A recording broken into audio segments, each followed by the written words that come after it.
Maailmas on lugematu arv kogudusi, millel on palju erinevaid õpetusi. Jeesus raias aga maa peale ainult ühe koguduse.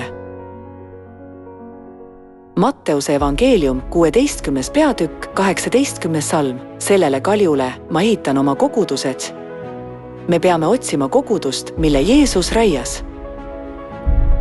Millise koguduse nii paljude koguduste seast raias Jeesus ise? Kõigepealt uurime välja selle koguduse nime, mille Jeesus raias. Pauluse esimene kiri korintlastele, 1. peatükk, 2. salm, Korintoses olevale Jumala kogudusele. Pauluse kiri galaatlastele, 1. peatükk, 13. salm, et ma üliväga kiusasin taga Jumala kogudust. Koguduse nimi, mille Jeesus 2000 aastat tagasi reias ja kus apostlid käisid, oli Jumala kogudus.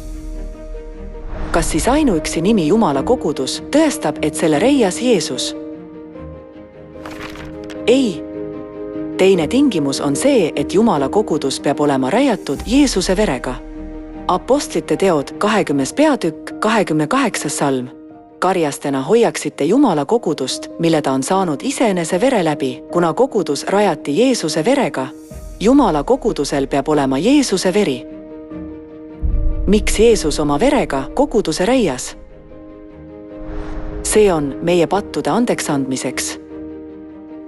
Pauluse kiri efeslastele 1. peatükk, 7. salm. Temas on meil lunastus tema vere läbi, üleastumiste andeks saamine. Kogudusel, mille Jeesus ise raias, peab olema tõde, mis annab pattude andeks andmise Jeesuse vere läbi.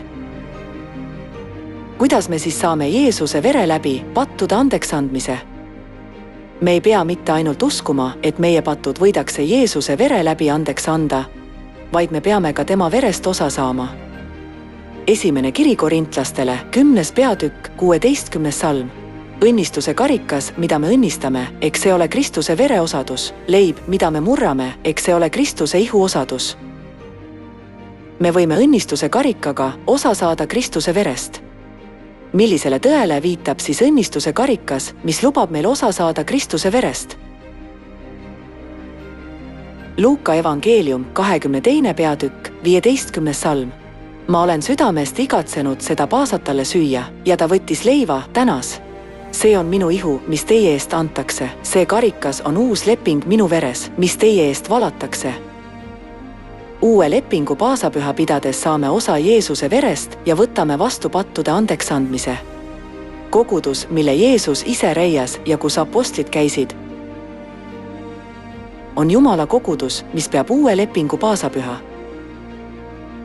Palun tulge Jumala kogudusse ja pidage uue lepingu paasapüha ning te saate pattude andeks andmise.